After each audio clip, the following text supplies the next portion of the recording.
It was a morning like so many others in the small Serra da Esperança, but for us, it seemed like the beginning of something extraordinary. The sun had not yet risen on the horizon when we woke up, feeling the cold of the beaten earth beneath our bare feet. The fresh air of dawn brought a silence that seemed to hold a secret. And at that moment, we knew that that day would mark our lives forever. As we fixed our gray hair with our calloused hands, we exchanged a knowing look and a shy smile. Gabriella is going to be so surprised, we whispered almost at the same time. It was hard to contain our emotions. It had been 3 months since we had seen our daughter, who was studying in the capital. Each day away from her was like losing a little piece of our heart. But we knew that this distance was the necessary price to pay for the dream we had nurtured since she was just a child. In the simple kitchen, we prepared a modest breakfast, homemade bread, and a black coffee, strong as the determination that drove us. As we ate, our thoughts drifted between memories of the past and the anticipation of being reunited. The hard work on the farm, the sleepless nights, and the meals that barely satisfied our hunger. All of this had one purpose: to ensure that Gabriella could study and build a future that we could only dream of. The community around us was unaware of the sacrifices we made. We always said, "We don't need much. Life on the farm is enough." It was only half true. The whole truth was in the calluses on our hands and in the nights when we ate only rice for dinner so we could send more money to our daughter. Before leaving, we stopped in front of the only framed photo in the room. It was of Gabriella, with her ribbons in her hair, on her first day of school. "Today is your day, my daughter," we whispered, gently touching the frame. We carefully placed in our bag a simple but meaningful gift, a hand-embroidered tablecloth, each stitch made with love during our downtime. As we closed the door to our house and set off down the dirt road, something inside us told us that this would be an unforgettable day. The sky was beginning to take on shades of pink and orange as the 5 o'clock bus approached, cutting across the road like a silver snake. As we boarded, we watched through the window as the coffee plantations dissolved into a backdrop of buildings and concrete. The pure air of the countryside gave way to the density of the big city, and with each kilometer we traveled, our hearts beat faster. This was more than just a trip. It was destiny calling us to something we could not yet understand. As the bus cut across the road towards the capital, images of our life in the countryside flashed through our minds like a movie. Each curve of the road seemed to transport us, not only to the future, but to the past. To the times when every small sacrifice was a proof of love for our daughter. We remembered the cold dawns when we would get up before the sun to pick coffee. Our tired bodies did not always want to obey, but the thought of Gabriella gave us strength. There was no time for complaints or discouragement, because every penny we saved was a step closer to her dream. It didn't matter how many patched clothes we wore or how many simple meals we ate, as long as Gabriella had what she needed. "How do you do it?" our neighbors would ask from time to time, unaware of our true struggle. "Ah, life in the countryside teaches us to be strong," we would reply, smiling. There was no room for showing weakness. Appearances had to be maintained. Pride in our efforts and love for our daughter always covered up our exhaustion. Looking out the bus window, we would see the mountains and coffee fields disappearing behind us, replaced by the hustle and bustle of the city. It was such a stark contrast that it almost seemed like another world. Our hearts ached with anxiety and longing. Gabriella had never known the true weight of the sacrifices we made so that she could study at a prestigious university. Maybe it was better that way. All that mattered was that she was building something great, something that in some way was also part of us. On the way, we clutched the bag where we kept the gift to our chests. The embroidered tablecloth was simple, but full of meaning. Each stitch we sewed between work, breaks, carried our dreams and hopes. It was a symbol of our pride and gratitude for everything Gabriella had already achieved. We arrived in the city in the middle of the morning, and the urban frenzy embraced us in an almost oppressive way. The noisy traffic, the huge buildings, and the people rushing around made us feel tiny. But not even that could erase the excitement of knowing that in a few hours, we would be in front of our daughter. After asking a few questions to passers-by, we found the university campus. It was imposing and full of life, with young people walking around hurriedly, carrying books and laptops.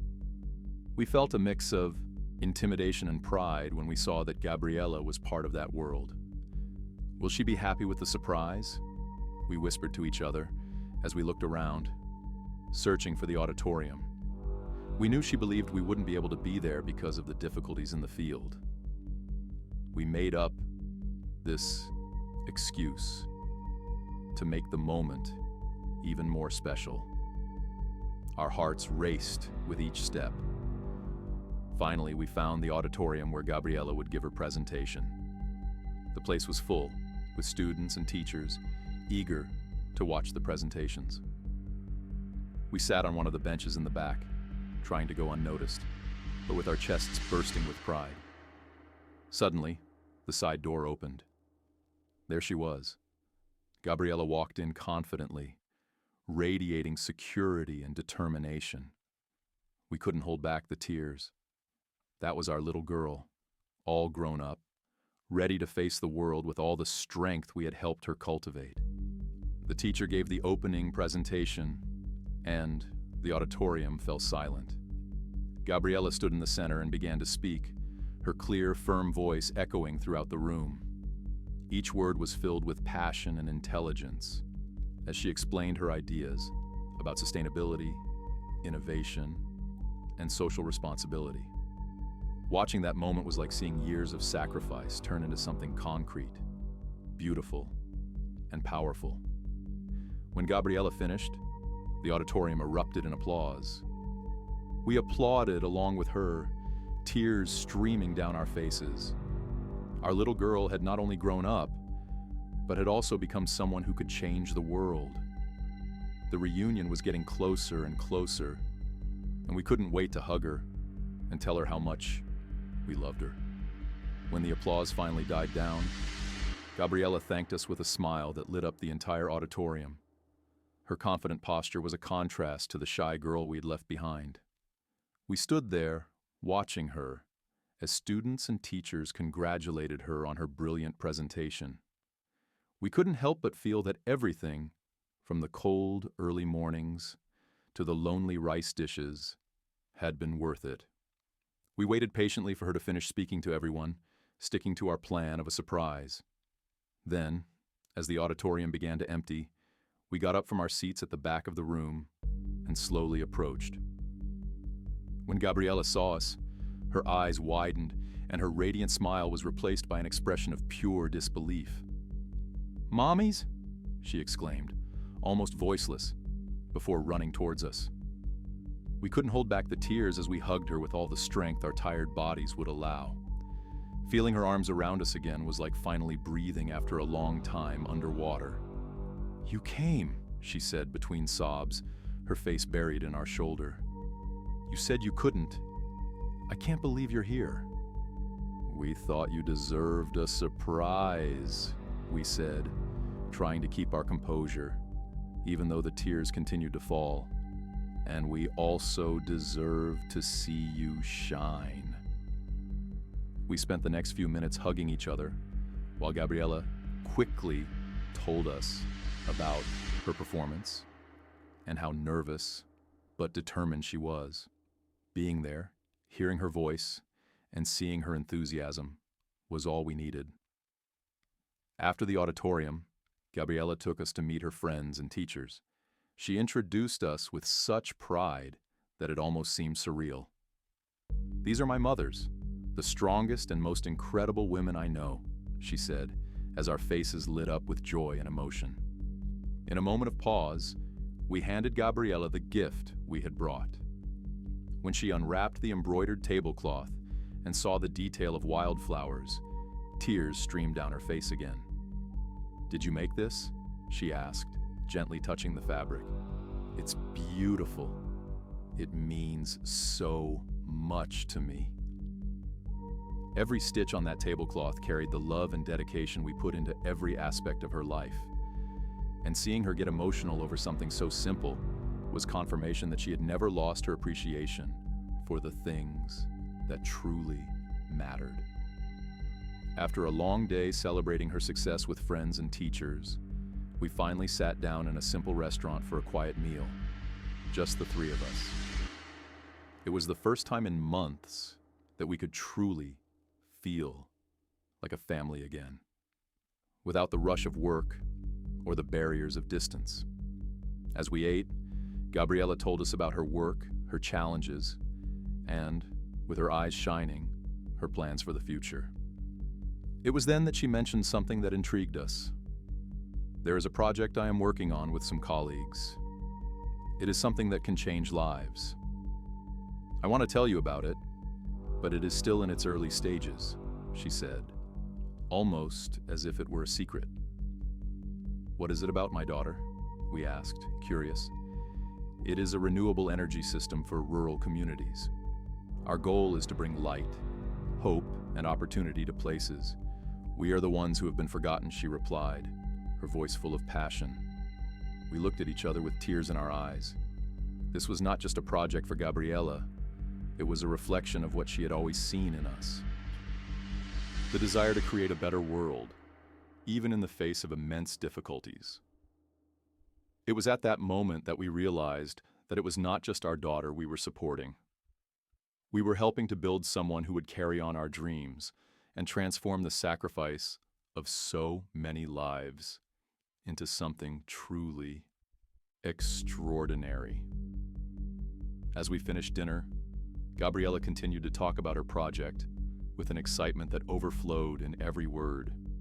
Her idea of creating a renewable energy system for rural communities seemed like a distant dream, but she presented it with such clarity that it was impossible not to believe her. This was more than an idea. It was a mission. "It's incredible, my daughter," we said, excited. "This project has the power to change so many lives." Gabriella smiled, but before she could respond, her cell phone vibrated on the table. She looked at the screen and frowned. "He's my advisor," she said before answering. The call lasted only a few seconds, but what came next took us by surprise. When she hung up, her eyes were wide, a mix of shock and emotion evident on her face. "What's wrong, my daughter?" we asked, worried.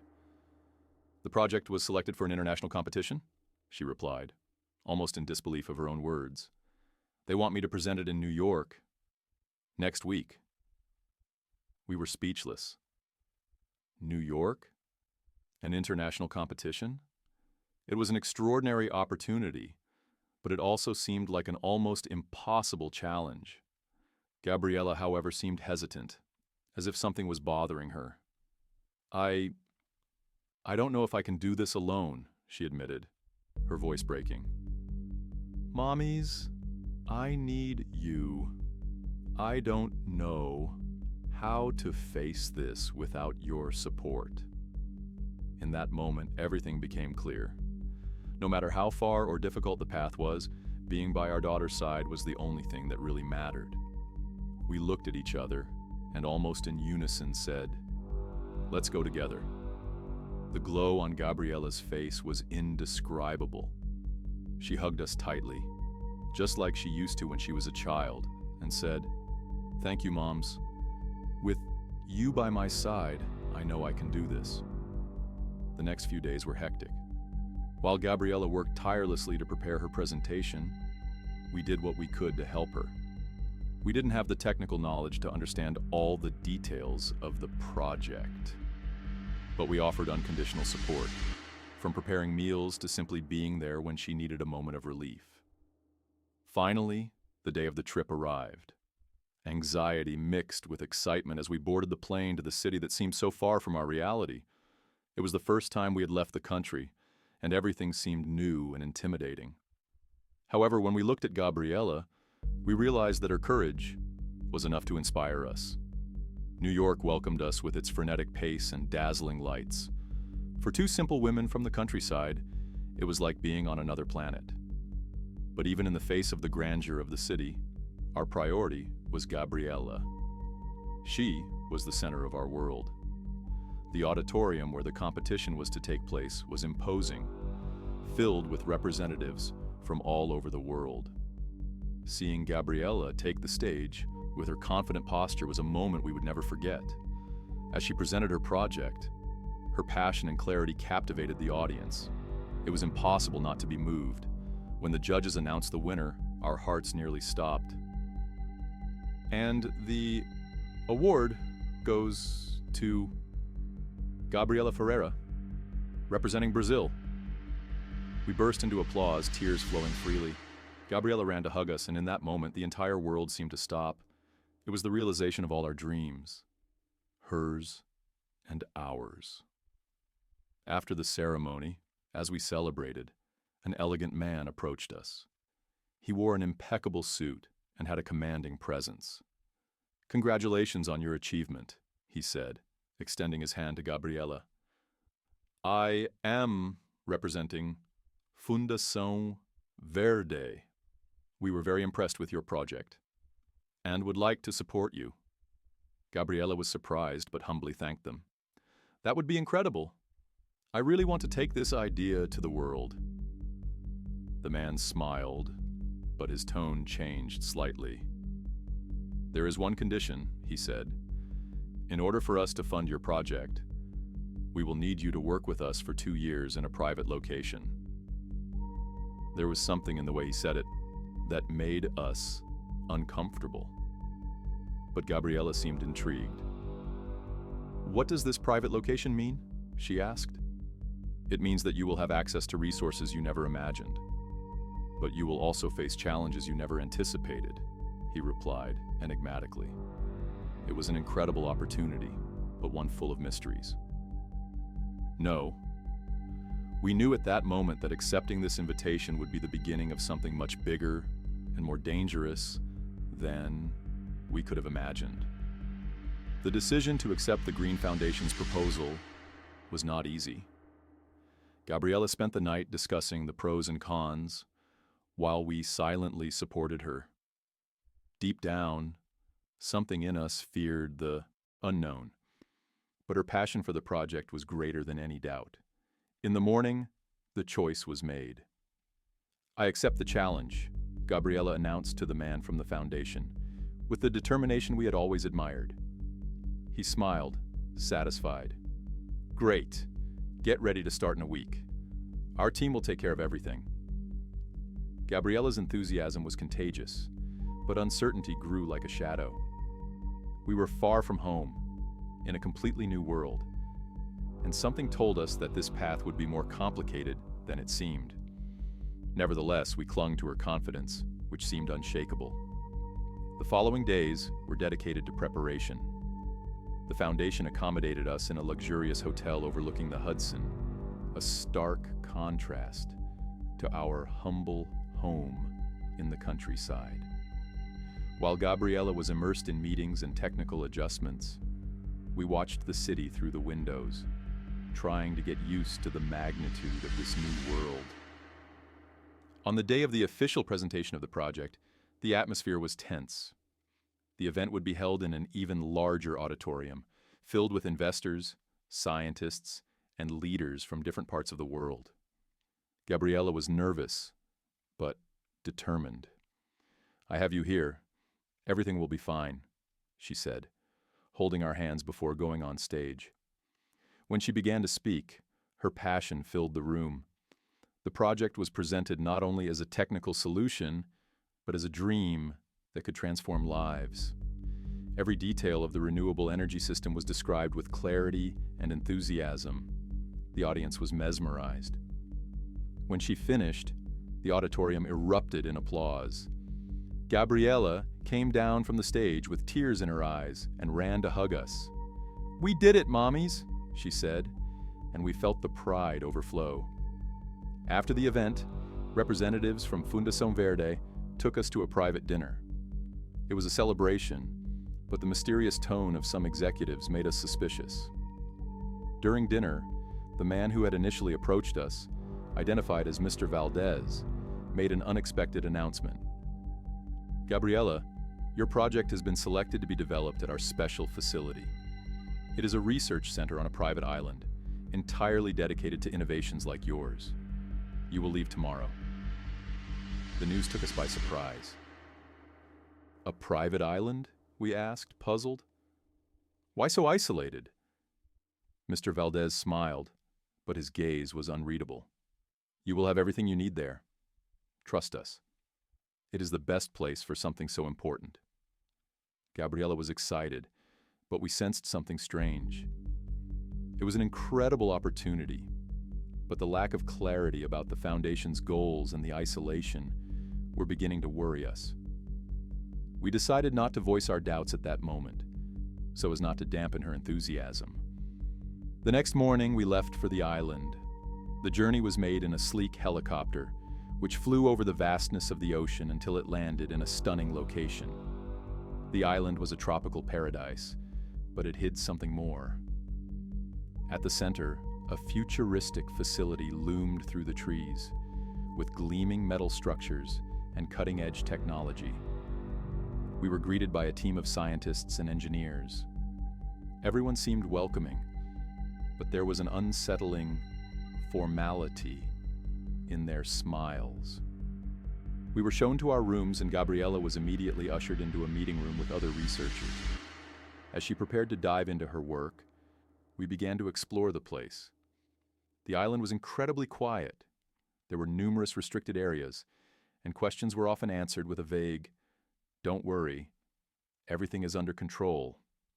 Gabriella, on the other hand, seemed delighted. "Mommies, this is everything I've ever dreamed of," she said over dinner in our dorm. We decided not to share our concerns, but our uneasiness continued to grow. That night, something unexpected happened. As we slept, we were awakened by a low, constant sound, like a buzzing sound. We looked out the window and saw lights flashing in the main facility, as if something was happening. The next day, we asked Gabriella about it, but she just shrugged her shoulders. "Probably night tests. The team works in shifts." "Don't worry," she said, smiling. But something in her eyes suggested that she, too, was beginning to notice that there was more to the Green Foundation than met the eye. The following weeks brought more mysteries. Gabriella began to ask questions about the Foundation's real goals, but the answers were always evasive. One day, she found a locked room marked with a strange symbol. When she asked about it, all she was told was, "This area is not for your responsibility." Then, one silent night, an anonymous message appeared on Gabriella's tablet. "Leave while you still can. Don't trust them." She showed us the message, her eyes wide. "Mommies, I think something is very wrong here," she said. We felt the ground disappear beneath our feet. We were isolated, in an unknown place, and it seemed like a much bigger secret was surrounding us. It was then that we decided we had to find out the truth about the Green Foundation. The journey that had begun as a dream had now turned into a dangerous mystery. The words on the screen flashed in our minds like a warning that was impossible to ignore. "Leave while you still can. Don't trust them." Ever since we arrived on the island, something had seemed off, but that anonymous message made the uneasiness impossible to ignore. Gabriella, although reluctant, knew that she could not continue to ignore the signs. "Mommies, I need to find out what is really happening here," she said, with a determination that only increased our pride and our fear. We decided that no matter the risk, we would be by her side. The next morning, Gabriella began exploring the facility more closely, searching for answers. We, meanwhile, did what we could to gather information from the employees we encountered. Many were polite but evasive. When we asked about restricted areas or the exact purpose of the project, their smiles faded, and their answers were always vague. "It's for the good of humanity," one of them said. "We're creating something revolutionary." But revolution always comes with a price, and we didn't know what it would be. One night, as we walked near the main facility, Gabriella found a badge lying on the ground, probably left by an employee. It gave access to one of the restricted areas.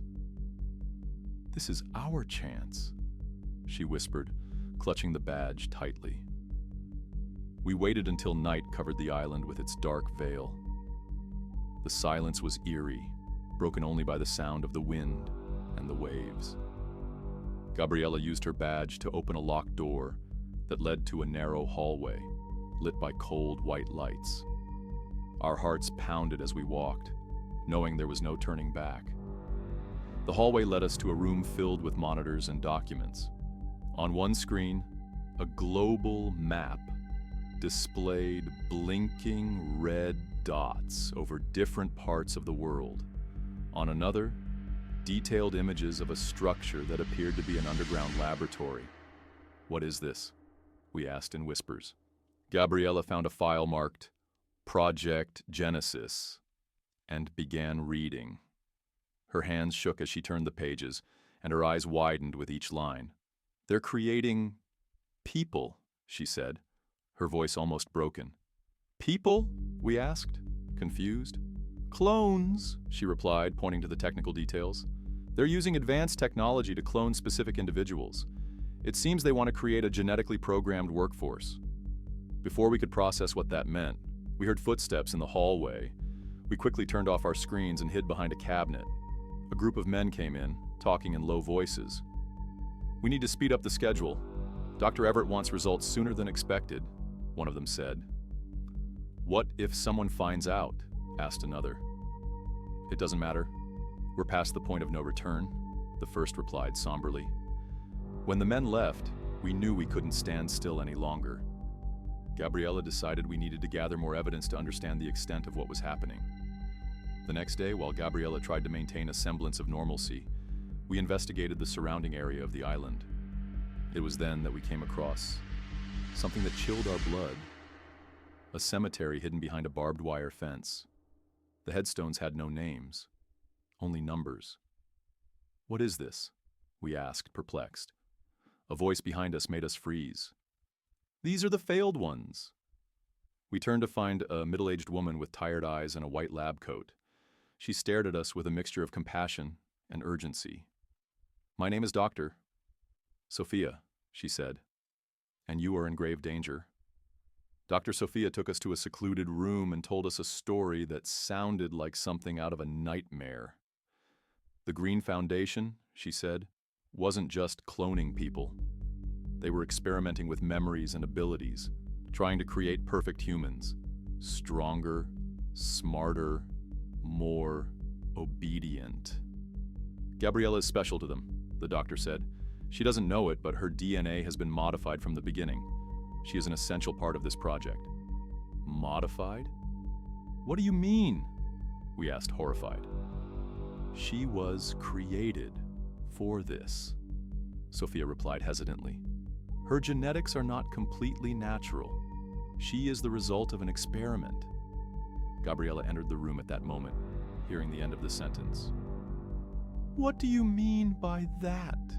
she asked, trying to remain calm. Dr. Sophia took a deep breath before continuing. "You are the pinnacle of what they want to create, Gabriella. Your intelligence, your abilities, everything was planned. You are unique, but to them, you are just an experiment." Gabriella was stunned. "This can't be true. I am real." "You are real, Gabriella," Sophia said. "But they want to use you to create something much bigger, something that can change the world for better or worse. That night, the decision was made. We could no longer stay here. We had to leave the island and expose the truth. Dr. Sophia gave us documents and recordings. That proved the Foundation's true goals, but she warned that the path would be dangerous. "They won't let you leave easily," she said. "But it's the only chance to protect Gabriella and the world." As we planned our escape, the island felt more oppressive with each passing moment. We felt the weight of invisible eyes upon us, as if the place were alive and aware of our intentions. We knew the clock was ticking against us. The anonymous message had been right. The danger was greater than we could have imagined, but we were determined. For the first time, the same calloused hands that had raised Gabriella would now fight to free her and to protect the truth the world needed to know. The early morning hours were cold and silent on the island. Every sound seemed amplified, and every shadow cast by the facility's lights seemed to be watching us. Dr. Sophia gave us clear instructions to arrive at the pier by 10 p.m., where a boat would be waiting to leave the island. But there was one disturbing detail. Gabriella had a decision to make. "They won't stop looking for you," Sophia warned. "If you leave now, you'll have to disappear for a while. That means abandoning the project, the competition, and even your life as you know it." Gabriella was conflicted. Her eyes shone with the strength of someone who has always fought for her dreams. But there was something else. A deep fear and anger we had never seen before. "If I stay, they'll use my work for something I don't believe in. But if I run away, everything I fought for will be destroyed," she said, tears streaming down her face. "My daughter, nothing is more important than your life. Your work is brilliant, but you can rebuild it somewhere else," we said, holding her hands. We knew the decision had to be hers, but our hearts begged her to choose safety. The plan was underway. Gabriella used the badge we'd found to access the main system and upload the files Dr. Sophia had given us. They were indisputable proof of the Green Foundation's experiments, documents, videos, and even internal messages that showed the extent of the genetic manipulations. As the files were uploaded, we heard footsteps in the hallway. The alarm sounded, echoing throughout the facility. They knew we were there. "Run!" Gabriella shouted, pulling us out of the room. The hallway seemed endless, and the sounds of boots running behind us grew louder by the second. Finally, we reached the pier, where a small boat was waiting for us. But the way was blocked by a familiar figure, Mr. Valdez. "You're not going anywhere," he said, his voice cold and firm. Behind him, armed men formed a barrier. Gabriella stepped forward, glaring at him with determination. "You lied to me. You used my work and my life as a tool. This will not stand." Valdez smiled, but it was not a smile of humor. "You are more important than you realize, Gabriella. You are the key to a future the world is not yet ready to understand." "I am more than an experiment," she shouted, her voice echoing across the pier. It was then that we heard the sound of a helicopter approaching. From above, a hooded figure descended on a rope and landed next to us. It was Alexander, the mysterious ally Sophia had mentioned. "Enough, Valdez. The game is over," Alexander said, pointing a gun at him. Valdez's face changed, and for a brief moment we saw fear. The confusion that followed was a blur of lights, sounds, and movement. Alexander helped us board the boat, while Valdez shouted orders to his men. The engine roared, and we set off into the open sea, leaving the island and its dark secret behind. As we crossed, Alexander explained that he was a former scientist with the Green Foundation. He had left the organization when he discovered the true intentions behind the experiments. "They want more than innovation," he said. "They want control." Gabriella was silent, staring off into the distance. When we reached the mainland, she turned to us and said, "I won't let them win. We're going to expose this." Over the next few days, we worked tirelessly with Alexander and Sophia to get the information out. The story dominated the news. Scientists and journalists investigated the documents, exposing the Green Foundation's unethical practices. The world Gabriella was shocked. She was praised for her courage, but she knew she wasn't safe. We needed to move, to start over in a place where she could start her life over without fear. "You always taught me to fight for my dreams. Now it's my turn to fight for the truth," she said, before hugging us. The Green Foundation had been dismantled, but we knew the seeds of that dark project could be reborn elsewhere. Gabriella, however, was ready. "No matter what happens, mommies, I will keep fighting. For me, for you, and for everything we believe in." As we looked at our daughter, we realized that we had not only helped raise someone brilliant, but also someone who would never back down from what was right. Gabriella wasn't just the future. She was the hope that even in the darkest times, the truth always finds its way.